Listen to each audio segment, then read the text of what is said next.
We do all kinds of things here at Word in Your Ear. We do podcasts. We do video casts. Quizzes. Crowdcasts with famous authors. And we can guarantee to make your next birthday one you will never forget. There's only one way to make sure you get all of this, you get it in full, and you get it first. And that's by becoming a supporter on Patreon. Details here. Word in Your Attic, a Zoom with a view. Welcome to another Word in Your Attic, and we're joined by somebody whose records and film and stage roles have been eclipsed recently by her absolutely brilliant and riotously entertaining clips recorded in her kitchen in Worcestershire. And it's the eternally terrific Toyah Willcox. Toyah, welcome. Lovely to see you. So much. Good to see you both. It's this is quite an event. I've never seen a record collection such as the one that's behind. Well, all of you. I mean, you both of you look as though you spend all your time with your head in books or listening to records. Well, that's pretty much true. Dave's aren't real, actually. It's just wallpaper. No, it's you green can buy screen. this wallpaper Yes, and put it on green screen. Yeah. Yeah, but I can't tell you what fun we've had out of your clips. I can remember one you did at the beginning of lockdown last year. You and your husband, Robert Fripp, and you're dressed as bees and you're cavorting around the giant garden, and they've been so funny. And they're called Toyah and Robert's Sunday Lunch. Yes. And you've done a Stones cover, you've done a Bowie one, you've done a Rhythmics one. I mean, how did they come about? What made you start doing them? We've even done System of a Down with the beginning of lockdown. Yeah. Robert says he was okay with it. He went kind of into an internal, very deep meditative condition. That's how he puts it. And what I saw was someone who just wasn't moving. And I needed to get him moving. So I started to teach him how to dance. And what was absolutely extraordinary is this man who can play music for 20 minutes, 11 notes a second, and not drop a note, cannot dance. He can't put one foot in front of the other. And I realized he's as dyspraxic as me. So I started to teach him to dance, put these little clips out, and really immediately we were getting 100,000 messages back. And this was extraordinary considering we were in lockdown. So we started to do it regularly. Then we moved into music, and all of this has been a bit of an uphill struggle because my husband felt that it was going against his integrity and how he's represented in the world. But what really, really kept him going was the amount of people that wrote back and said, "Thank you, you saved my life." And at that point, we just never stopped and never stopped. Because I saw one recently where he's kind of, he's got a kind of a Mohican.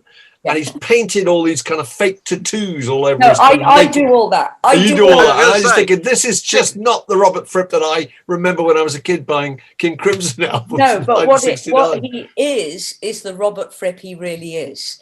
Yeah. Now, I think he created music that just put layers and layers and layers between him and who he really was. Yeah. And he's come out in lockdown as a serious hard rocker. That Mohican is the real Robert Fripp. So you produce and direct these efforts, do you? You must spend a lot of time thinking about them. So you kind of turn up every week and say, right, this week we're going to do. We got this theme. Yeah. Because we're so successful now, we now plan 4 weeks ahead. In lockdown, we just turn up at 4 p.m. and say, let's do this. Now, there's incredible pre-planning. There's rehearsals. Oh, really? Oh, fantastic. Yeah, everything. And you have another guitar player, don't you? A guy who wears a kind of strange masks. Yeah. Sydney Jake is my guitar teacher. Yeah. Now, he is the serious heavy rocker. He's the one that knows everything that's happened in the last 30 years, whereas Robert and I know everything that's happened in the last 50 and 40 years. So you've brought together 3 people from very different backgrounds. Sydney teaches me guitar, and Sydney is Robert's only face-to-face guitar student. So the dynamic is incredibly powerful in this house. I've gone from not being able to play piano or guitar to now composing on both. I will be playing guitar on stage in the autumn. We've, in the last 15 months, all 3 of us just gone like that. Oh, really? Of each other. Yeah. Oh, that's really good. Well, they are absolutely gripping. Now, look, we traditionally start these encounters with talking about the record playing equipment that you can remember in the family home when you were growing up. And I think you were born, you grew up in Birmingham, is that right? Kingsheath, Birmingham, born 1958. Yeah. We had the same dance set mono record player from the day I was born, probably till the day I left home at the age of 18. And what records were there? What records were child, around in the family? Yes. As a child, there was a lot of brass bands. There was a lot of Coldstream Guard music, which my father sang to every morning. Really? Oh, yeah. And he sang too, you say? Yeah, he sang. He'd march up and down the stairs. And so he'd be doing Men of Harlech or something. Yeah. I have no idea what the music was. I couldn't name any of it, but my father was tone deaf and he sang one note all the way through it. There was a lot of Tommy Steele in the house, Little White Bull, a lot of very early Cliff Richard, and that kind of music, Julie Andrews. So I bought my first album. Oh, here we go. I believe my very first album I bought was Electric Warrior. Oh, okay. Right. So that's 71. And I 71. bought that Vicarage Road, Kings Heath, for about 12 and 6. But I found this in my warehouse yesterday because we don't have attics here. Everything's in the warehouse. No, not that one, not that one. This one in Birmingham. So this is a reggae album. Yeah. And this is 1970.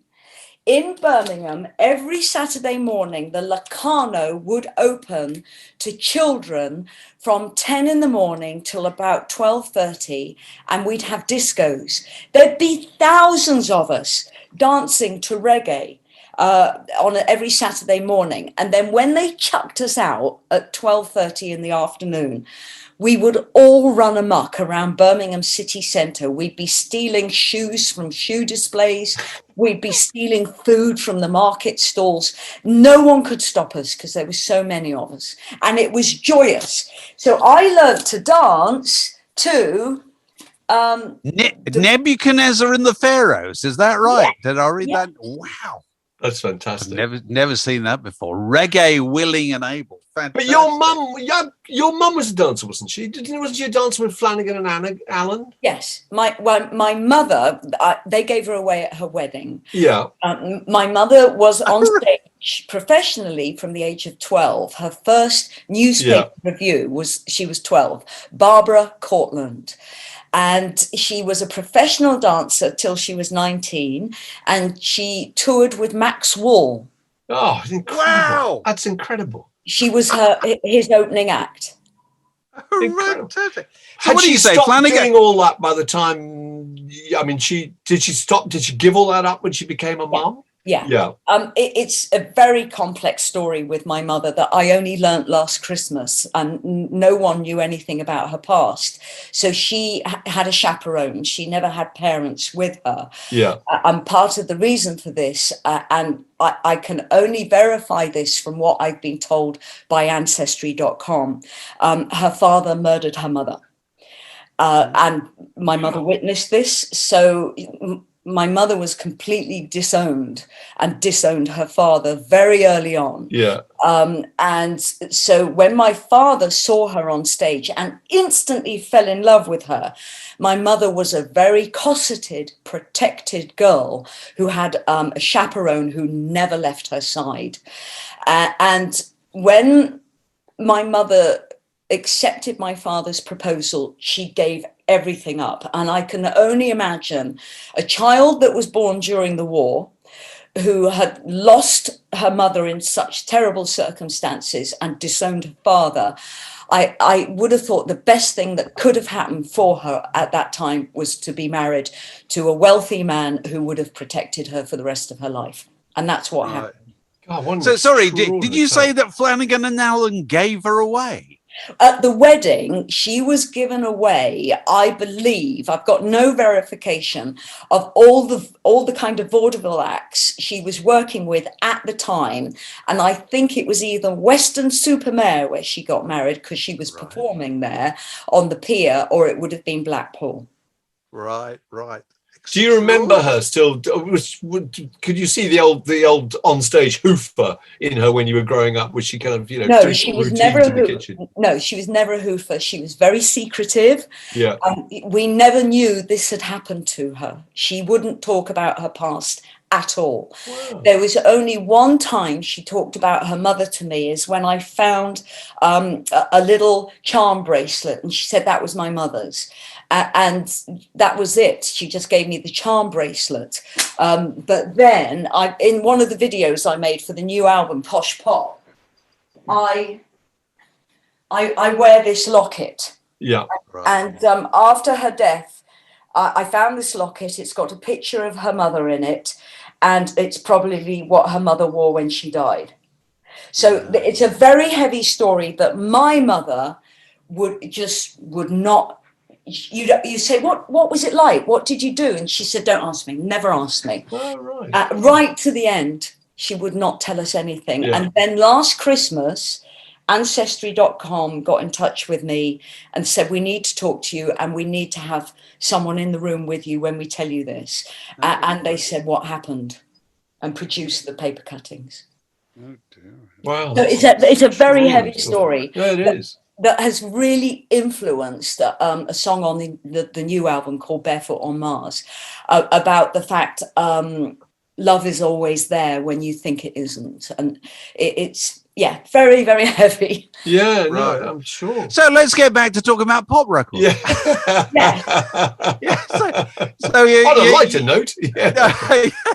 So you learned to dance at the Locarno in Birmingham Saturday morning. Is that what you said? Right. So you started up with reggae. I mean, how did your musical tastes, your particular musical interest, develop from there? Well, funny enough, going from reggae, it went to Black Sabbath, Paranoid, Hawkwind, Silver Machine.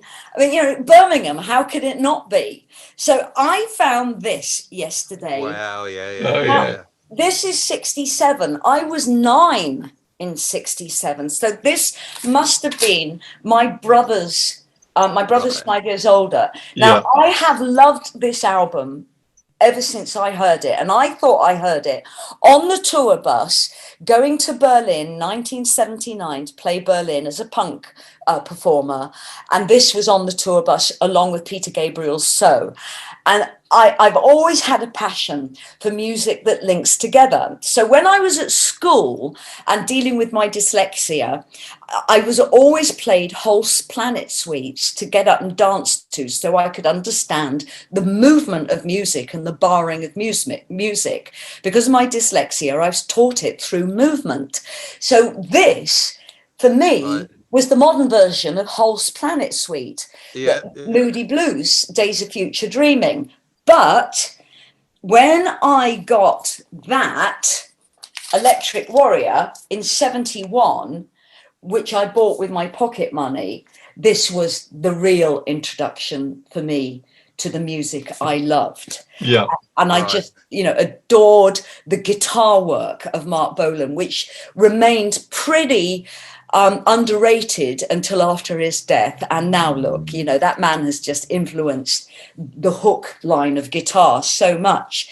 But then I discovered, I have to find this, 72.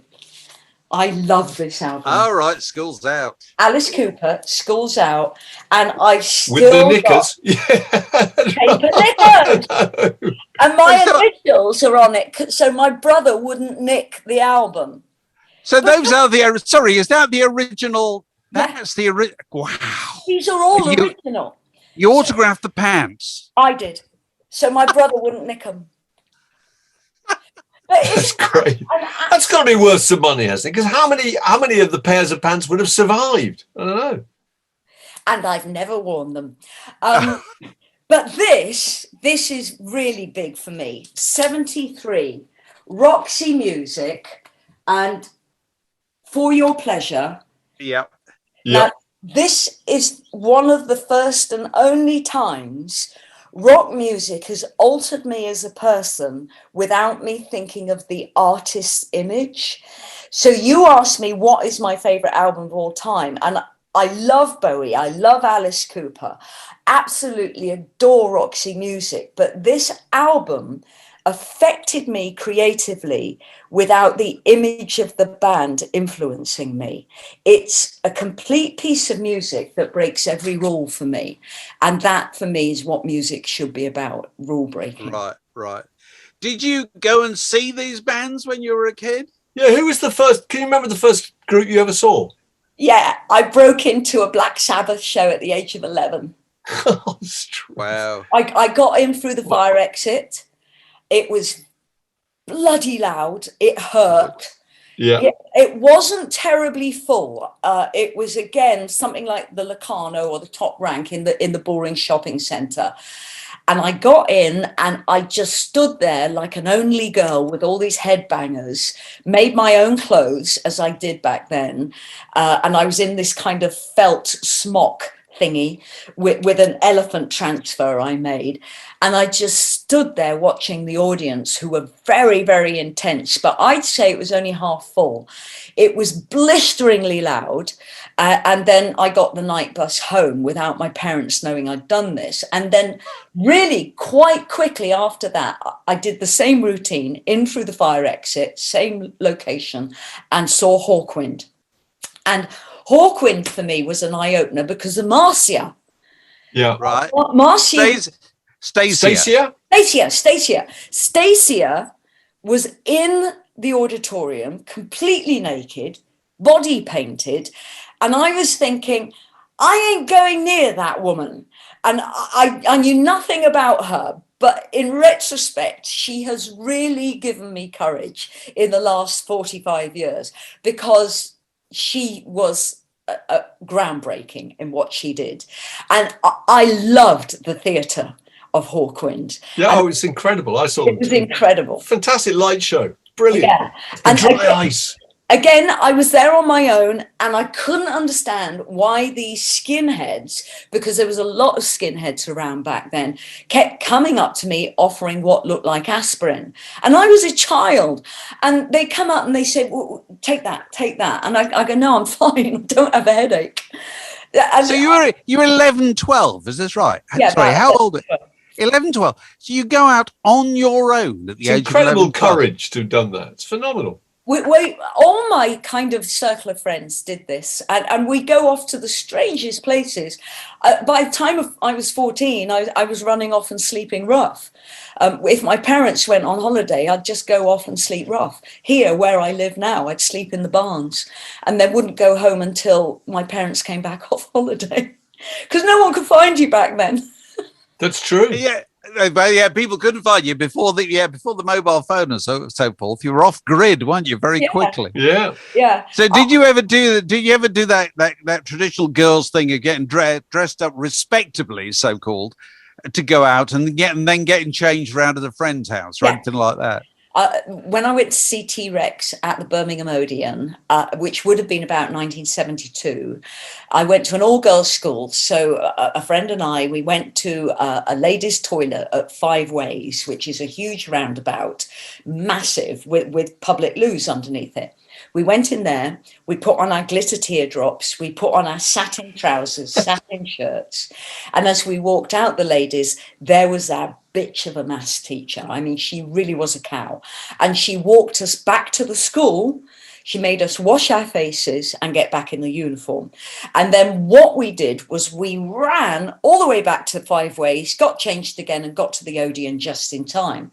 And I was on the front row with my friend and we were standing. And back then it was that dance. Yeah. And I remember I was getting punched by security because they didn't want us standing and they kept punching us in the back.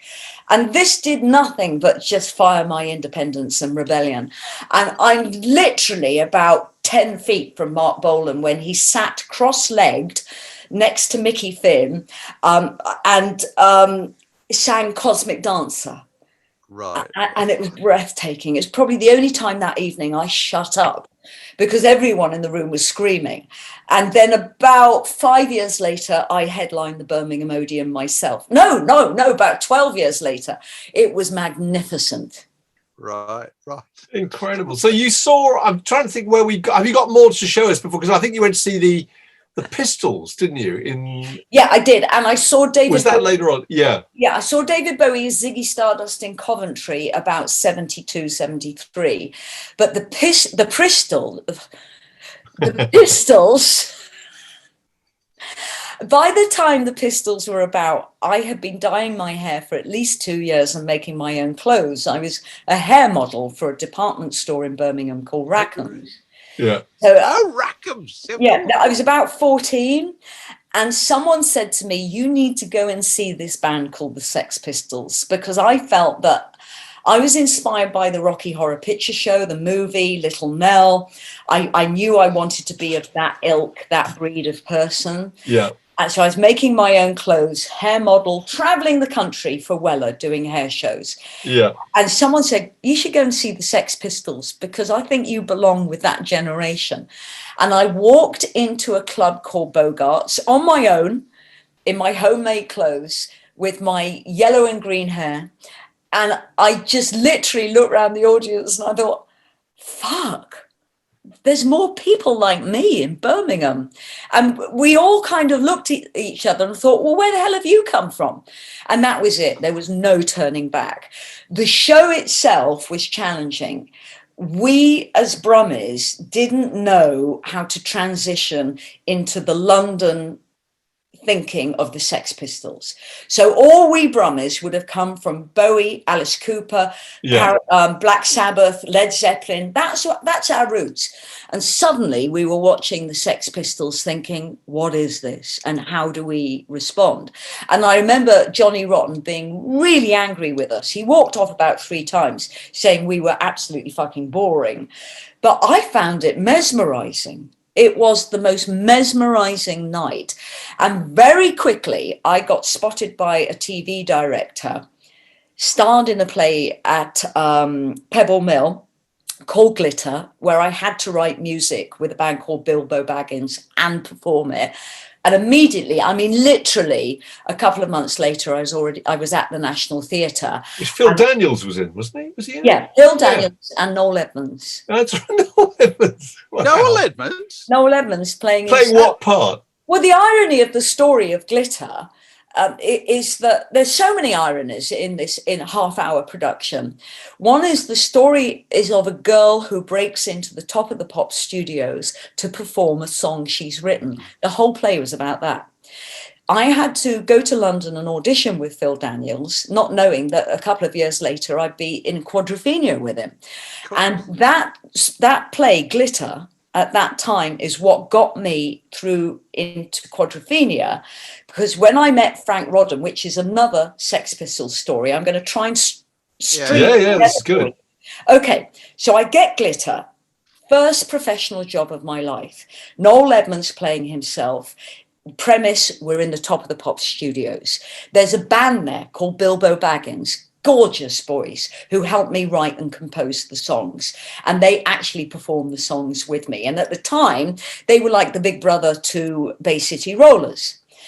I moved to London in the National Theatre, formed the Toyah band. And 2 years later, Frank Rodham, the director, huge documentary maker, says, could I get John Lydon, Johnny Rotten, through a screen test for a movie called Quadrophenia? So I did a few kind of meetings with John Lydon. He was delightful. He was a gentleman, utterly brilliant, super intelligent. We went to Shepperton. He played Jimmy, the role of Quadrophenia. I played Steph. And I never heard another thing. And eventually, I was in a studio in Wembley making a movie with Katharine Hepburn. And I knew the production studio of Quadrophenia had set up. And Frank Rodham's office was on the ground floor. So I just went and banged on his window and I said, give me a job. And he said, well, there's nothing I can give you. And I said, I know you haven't cast Monkey. We're in the same building. I know what's going on. So he said, come on in. And there was Phil Daniels. And Frank Rodham said to me, if you can perform this scene with Phil Daniels, you have the role of Monkey. Well, Phil and I were like brother and sister. Old pals, yeah. Yeah, and we did the scene and I got the job. Extra.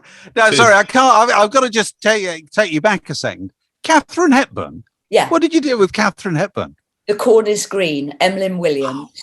Oh, right, with the stage play. No, it was. It was a movie. Oh, right. Okay. It was a TV film made by Locarno, who I believe did something like Dallas or Not Slammed. Yeah, it did. Yeah. And it was directed by George Cukor, who directed Judy Garland in A Star Is Born. Of course. Katharine Hepburn. So, have you got a Katharine Hepburn story? I've got many. Go on, give us one. He took to me big time. Oh, really? When I was sent for the audition, I had just left the National Theatre and I had bright red hair. But when I was appearing at the National Theatre, they made me a wig because I was playing a 13-year-old girl and the wig was long brown hair. So my agent phoned me and said, you're going to go and meet Katharine Hepburn and George Cukor in the morning to read the role of Bessie Watty. Please, can you look normal? No irony in her voice whatsoever. You will look normal. Yeah. So I went along in the brown wig, adored this gorgeous American elderly couple, knew nothing about them, and I got the job. And I was asked to go back the next day. So I went back with my red hair. And George Cukor opened the door and he looked at my hair and he said, would I like to take my hat off? And I said, this is my hair. And George could lose his temper and you could see the face get redder and redder, and he marched me into the lounge. And it became pretty obvious it's Katharine that wanted me to play Bessie Watty and not George. And George Cukor said, can you see this girl's hair? It's bright red. And Katharine stood up and she put her fingers through my hair and went, George, if I could have done this when I was her age, I'd have done it too. I would have done. So when you met them, you didn't really realize that they were absolute Hollywood royalty. No, I recognized Katharine Hepburn. Yeah. But you know the arrogance of youth? No, I know what you mean. Well, the arrogance of youth is the world is yours and you're bigger than everyone you meet. And that was me. And I recognized her off black and white movies I watched on a Saturday afternoon. I had no idea of her history and how hard she fought for sanity and recognition. When she started her career at the age of 18 on stage, she was reviewed as ugly, manly, with a voice that should never be heard by women or men ever again. And she was purely judged on her appearance. And then very quickly, she started to star in movies. And I think she's the only actress to win 5 Oscars in her film career. Utterly remarkable woman who pushed that ceiling up for everyone to come in a Hollywood that was a loose disguise for the porn industry at the time. Because behind the scenes within Howard Hughes' Hollywood, there was mass brothels where young actresses had to sleep with everyone. And Katharine really kind of pushed that aside, pushed it away to create very, very brilliant movies. So Quadrophenia has just had an anniversary, hasn't it? Yes. Well, yeah, how probably many years? 2 years ago. Sorry. Because we've been was it really? Sorry. Yeah. Lockdown. I mean, where's that year gone? Yeah. And I'm trying to think who was in that now. It was Timothy Spall, right? And Ray Winston. I mean, they were pretty much unknown, weren't they? Yeah. There's absolutely everyone in that film. Sting was in it, I think. Sting. Yeah. Leslie Ash, for God's Leslie sake. Ash, Yes. Phil Daniels, Mark Wingate, Trevor Lard, Gary Shale. I mean, it's just an absolute gem of actors. So have you watched it recently? Have I? Yeah. I've had no time to do anything. Lockdown has been the busiest time of my life. It's endless filming for Toyah YouTube. I watched it when we did the anniversary documentary for Sky. We all sat down and watched it again, and I thought it was magnificent. It's a brilliant piece of acting from everyone on screen and stunning directing and editing. It's a masterpiece that was critically panned when it came out, but every generation around the world has discovered it for themselves. And what makes me really happy is in LA, they take it really seriously as a masterful piece of filmmaking. Yeah. So you'd done all that before you kind of got signed as a pop musician? I got signed as a pop musician while doing Quadrophenia. Because it must have made it complicated for the press, kind of working out who you were, because they sort of had you down as an actress, and suddenly you were, and it still is. Yeah, maybe. The press is still confused to a certain degree, but I put it down to my own autonomy and independence. Back then, it was pretty unusual for someone to sing and act. Barbara Streisand did it really, really well. Yeah. Lulu did it. To Sew with Love is a staggering movie. So a few women had managed it. Cher was definitely managing it, but it was still frowned upon. What do you remember of those early days in the early 80s when you're kind of regular cover star on smash hits and so forth, which Mark and I was going to say, I dug up an old copy this morning. There it is. What a huge seller, Dave. Do you remember that? That was the kind of regular hairdo you could always count on. That was extraordinary. Right. You have seagulls painted on your face. How long did that session take? 12 hours. We used Caroline. It was worth it. Yeah, Caroline Cowan, who was an actual watercolor artist, came in and used watercolor paints on my face. Yeah. So she was actually doing a real painting. And then the shoot itself took about half an hour, but the hair and the makeup, because back then there was no Photoshop. You did everything for real. If something wasn't symmetrical, you had to start again. It was quite a long day. But obviously you were quite well prepared for that, for your time as a hair model. Yeah, I didn't realize. Oh, yeah. I loved being a hair model. I traveled up and down the country, being utterly anarchic. And also with the hair being created in the department store late at night, which is what we often did. Rackhams would close at about 6, and then we were allowed to stay in the hair salon till 8. Well, we'd all disappear. So the security couldn't lock up. They could never find us. We'd be rummaging through the bedding department, through the food department. We'd be rummaging everywhere. And I can remember sometimes they couldn't get us out of there till midnight. We were so anarchic back then. What do you remember about, being on top of the pops and stuff? Can you remember any times you were on and who you were on with? Well, the first time was like? The first time I was on, Adamant was number 1. So I was on with Adamant. And there was also a man who sung Shut Up Your Face. He was Joe Dolce. Joe Dolce. Lovely man. So I remember that really well. I was utterly terrified. We got there at 10:30 in the morning and we did 5 rehearsals out of costume. Then we went into costume at about 5 o'clock and rehearsed as real. And then come 7 o'clock, we were all in the studio ready to go. The first one for me, not only was a dream come true, it was terrifying because I was still establishing and I was already there with stars who had established. And I've always really felt that kind of layer system. I've always been aware of it. Yeah. But I can remember later in the year, I did a Christmas special with Human League. And then I did a Christmas special with Midge Ure. They were all on. It was just classic heritage. You must bump into those people nowadays. Do you? I mean, you all get on. Yeah, of course we get on. I'm about to go on a ship with Carol Decker, ABC, Clare Grogan, Christian. What a hoot. China Crisis. Oh, boy, that'll be fun. That sounds a lot of fun. My favourite any ship with Clare Grogan and Carol Decker on it's got to be there'll be a lot of swearing. Hoot. Yeah. My favourite thing to do with China Crisis, they never get into their stage costume until they're called to stage. So I sew up the arms in their jackets and I sew up the end of the legs of their trousers.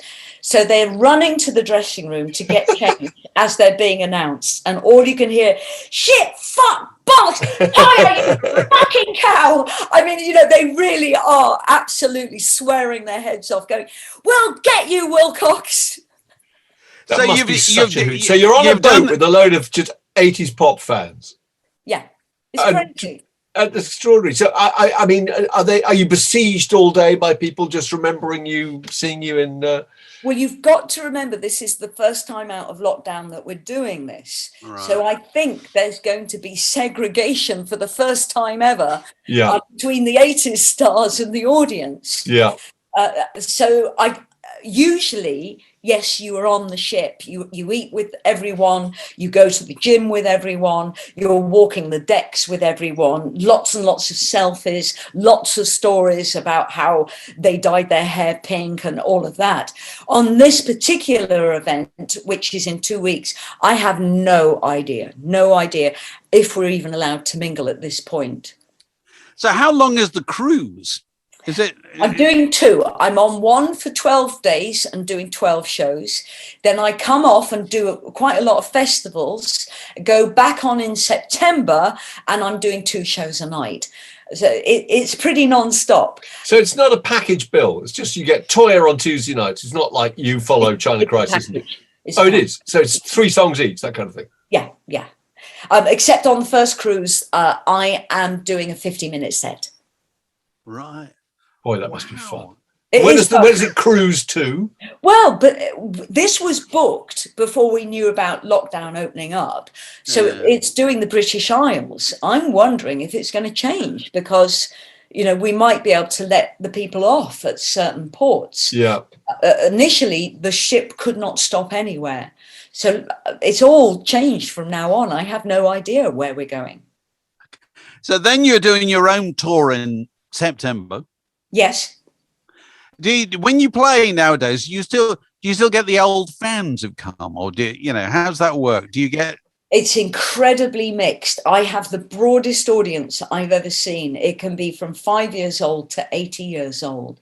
I actually did a show last Friday at Eastbourne Congress Theatre, huge theatre, 1,600 people, but because of social distancing, they could only allow 500 in. And I was looking out over this audience, and I'd say the youngest was 12 and the oldest was in her 80s. Very, very mixed. And because of YouTube, my rock audience is the youngest it's ever been, probably 2025. And they really honor me as a cult artist because of the early albums were so groundbreaking. I would say my audience in a rock club averages 30 and in a theatre averages anything from 20 to 80. So, but the YouTube adventure over the last year has made a significant difference. Well, not to my audience. My audiences have been huge from 2000 is when the 80s phenomena started again. So from 2002 right up to the first lockdown, I would be playing from anything 250 in a Georgian theatre, 500 in a small rock club, to 60,000 at a festival, to 2,000 in a larger theatre. Every show sold out, and it's going to be the same September onwards. Every show sold out, trying to book double nights. Everything changed for me with Toyah YouTube globally in the last 15 months, where I now have 50 million views a month. It's enormous. It's really enormous. So, I mean, you must, when you realised you couldn't go out and perform anymore, you must have missed that so much. I mean, you can see why the whole YouTube thing was such the first lockdown we thought would be for 3 weeks.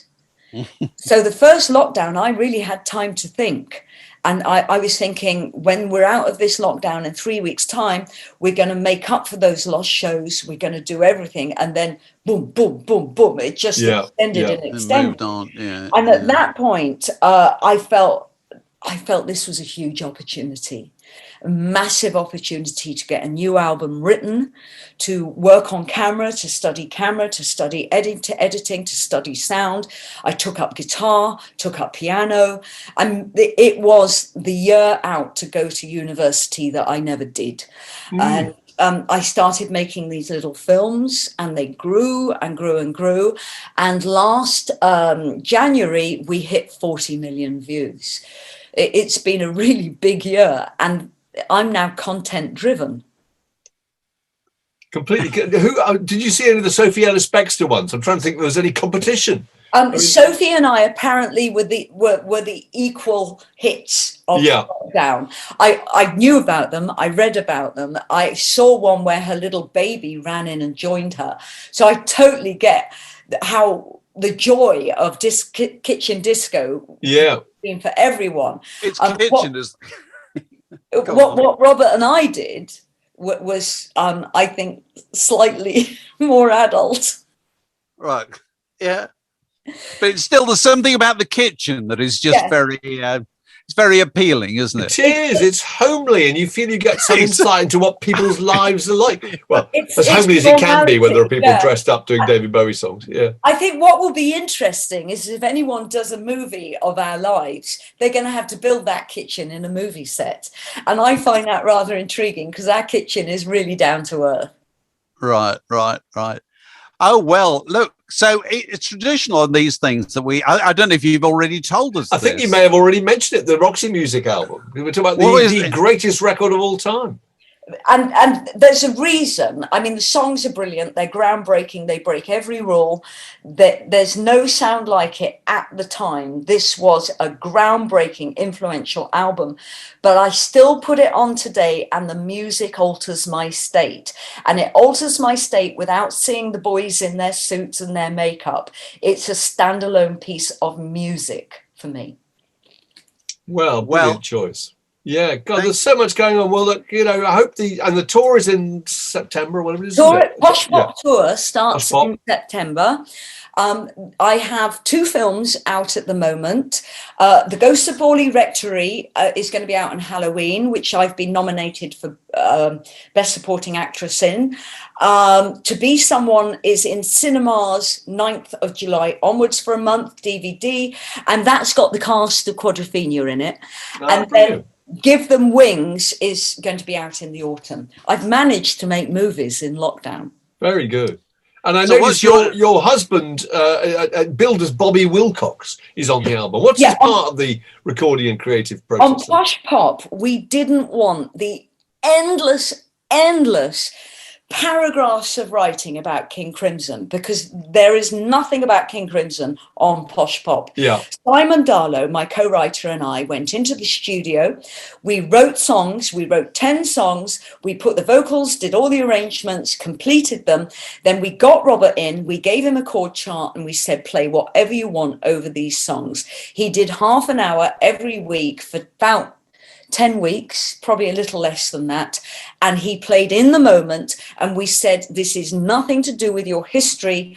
But if you want to feel what you love about Talking Heads and Blondie and all that era, you can, but you can also be completely in the moment. So we call him Bobby Willcox because this is not Robert Fripp and King Crimson. And we're tired of everything he does today because he's innovative. He's of the moment. He's super creative. Like me and Simon. It doesn't need back referencing. This album stands alone. It's exceptional because of how and where it was created. Absolutely. Well, good for you. It's been lovely talking to you. It's been highly entertaining. Good luck with it all.